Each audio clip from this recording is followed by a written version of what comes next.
wabarakatuh. Perkenalkan, nama saya Irfan Nurdin Nur Wahid dengan NIM K73255087. Saya dari Prodi S1 PGSD Kebumen FKIP Kampus UNS Kebumen. Materi yang akan saya sampaikan yaitu Pancasila dalam kajian sejarah di Indonesia.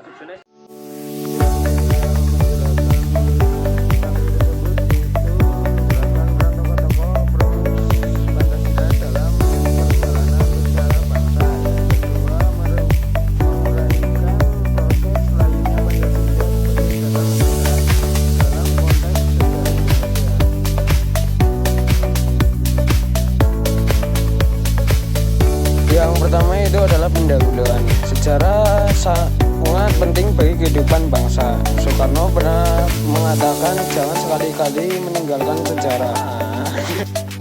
Dan Ki Gero menyebut bahwa sejarah adalah guru kehidupan. Pancasila bukan hanya dasar negara, tetapi juga identitas jati diri bangsa Indonesia. Nilai-nilainya menggambarkan cita-cita luhur para pendiri bangsa yang digali dari budaya dan kehidupan masyarakat sendiri. Yang selanjutnya adalah Pancasila pra-orde baru. Setelah Soekarno turun, Soeharto pun memimpin dan memperkuat pemahaman terhadap Pancasila. Ia menyatakan bahwa Pancasila harus diamalkan, bukan hanya dijadikan semboyan. Pemerintah melibatkan pedoman penghayatan dan pengalaman Pancasila atau P4 yang terdiri dari 36 butir nilai dan kemudian menjadi 45 butir nilai. Pada masa ini semua orang wajib menjadikan Pancasila sebagai asas tunggal. Namun Pancasila juga sering digunakan sebagai alat kekuasaan sehingga masyarakat mulai jenuh dan takut berbicara soal Pancasila. Dan selanjutnya itu adalah Pancasila era Orde Lama. Pada masa Orde Lama terjadi kebutaan politik dalam menentukan dasar negara. Akhirnya Presiden Soekarno mengeluarkan Dekret 5 Juli 1959 untuk kembali ke Undang-Undang Dasar 1945. Dekret Presiden tersebut berisi: 1. Menetapkan pembubaran konstituens. Yang kedua, pemberlakuan kembali Undang-Undang Dasar 1945 dan berlakunya UDS 1950. Yang ketiga itu pembukaan Majelis Permusyawaratan Rakyat Sementara atau MPRS dan DPAS.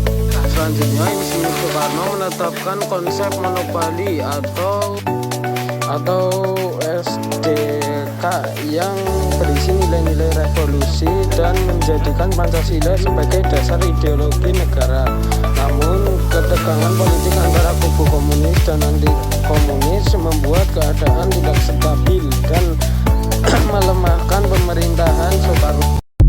Selanjutnya ada Pancasila era kemerdekaan. Setelah Jepang menyerah kepada Sekutu, Indonesia memproklamasikan kemerdekaan pada 17 Agustus 1945.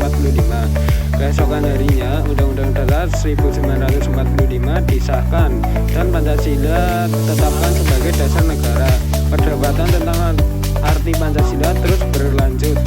Ada yang melihatnya sebagai filsafat hidup bangsa, bukan hanya kompromi politik, namun semua sepakat bahwa Pancasila adalah fondasi bangsa yang menyatukan.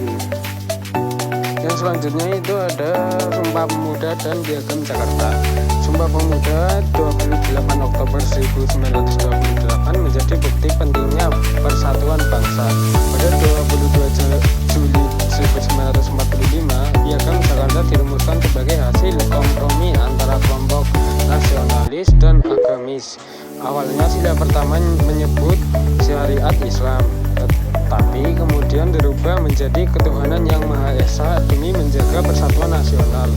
Hal ini menunjukkan bahwa Pancasila adalah hasil kesepakatan bersama, bukan milik suatu golongan. Yang selanjutnya itu ada nilai Pancasila dalam sejarah kerajaan. Kerajaan Kutai sudah menunjukkan nilai ketuhanan dan sosial, yaitu dari adanya upacara kenduri yang melibatkan Raja Muda Warman dan para Brahmana, menunjukkan bahwa masyarakat Kutai telah menganut agama Hindu dan memiliki pemahaman mendalam tentang nilai religius.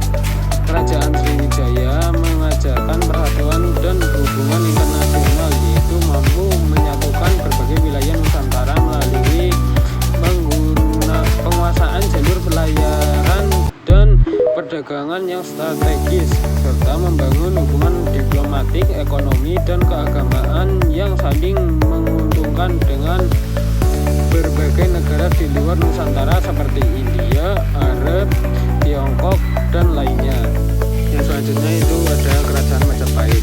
Memperkenalkan istilah Pancasila dalam kitab Sutasoma karangan Empu Tantudar yang berarti 5 tingkah laku utama atau 5 pelaksanaan kesusilaan atau Pancasila Karma. Kelima nilai tersebut adalah: 1. Tidak boleh melakukan kekerasan. 2. Tidak boleh mencuri. 3. Tidak boleh berjiwa dengki. 4. Tidak boleh berbohong. Yang kelima, tidak boleh meminum minuman keras. Dan selanjutnya itu ada Pancasila Prakemerdekaan.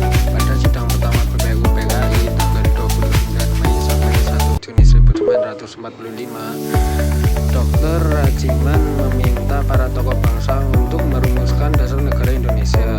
Yang pertama ada Muhammad Yamin pada 29 Mei mengusulkan 5 rumusan dasar negara, yaitu yang pertama peri kebangsaan, yang kedua peri kemanusiaan, yang ketiga peri ketuhanan, yang keempat peri kerakyatan, yang kelima kesejahteraan rakyat. Yang kedua itu ada Insinyur Soekarno menyampaikan gagasannya mengenai dasar negara Indonesia pada 1 Juni 1945 yang kemudian dikenal dengan Hari Lahir Pancasila. Beliau mengusulkan dasar negara terdiri atas 5 prinsip, yaitu yang pertama nasionalisme kebangsaan Indonesia, yang kedua internasionalisme peri kemanusiaan, yang ketiga ada mufakat atau demokrasi, yang keempat ada kesejahteraan sosial, yang kelima ada ketuhanan yang Maha Esa atau berkebudayaan, yang ketiga itu ada Profesor Supomo. Usulan ini ditetapkan pada 31 Mei 1945. Profesor Supomo mengusulkan teori-teori negara sebagai berikut. Yang pertama, teori negara perseorangan atau individualis. Yang kedua, paham negara kelas. Yang ketiga, paham negara integralistik. Yang selanjutnya itu ada Pancasila era reformasi. Setelah Orde Baru jatuh pada 1998, Pancasila sempat dilupakan karena dianggap simbol kekuasaan masa lalu politik. Namun dampaknya sangat terasa. Budaya bangsa luntur, moral generasi mudah rusak, politik hanya demi kekuasaan, dan ekonomi dikuasai asing. Walaupun begitu, Pancasila tetap diperhatikan sebagai dasar negara melalui TAP MPR nomor 18/MPR/1998. Yang selanjutnya itu ada usaha menghidupkan kembali Pancasila. Pemerintah mulai kembali mensosialisasikan Pancasila, baik melalui pendidikan maupun kegiatan masyarakat. Beberapa kampus mengadakan kongres dan simposium Pancasila. MPR memperkenalkan istilah 4 pilar kebangsaan, yaitu Pancasila, UUD 1945, NKRI, dan Bhinneka Tunggal Ika. Namun istilah ini juga dikritik karena dianggap memperpadukan konsep yang berbeda. Yang selanjutnya itu ada Pancasila dalam hukum dan pendidikan. Pancasila ditetapkan sebagai sumber dari segala sumber hukum dalam Undang-Undang Nomor 12 Tahun 2011. Pendidikan Pancasila juga diwajibkan di perguruan tinggi berdasarkan Undang-Undang Nomor 12 Tahun 2012. Semua warga negara, pejabat, dan lembaga negara harus menjalankan Pancasila sebagai panduan dalam kehidupan bermasyarakat dan bernegara. Yang selanjutnya itu ada nilai-nilai Pancasila. Pancasila terdiri dari 5 sila yang mengandung nilai-nilai luhur. Yang pertama, ketuhanan menjadi nilai hormat antar agama. Yang kedua, kemanusiaan menjadi nilai adil dan beradab.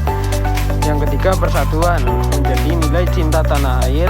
Yang keempat, kerakyatan menjadi nilai musyawarah mufakat. Yang kelima, keadilan sosial menjadi nilai gotong royong dan adil untuk semua.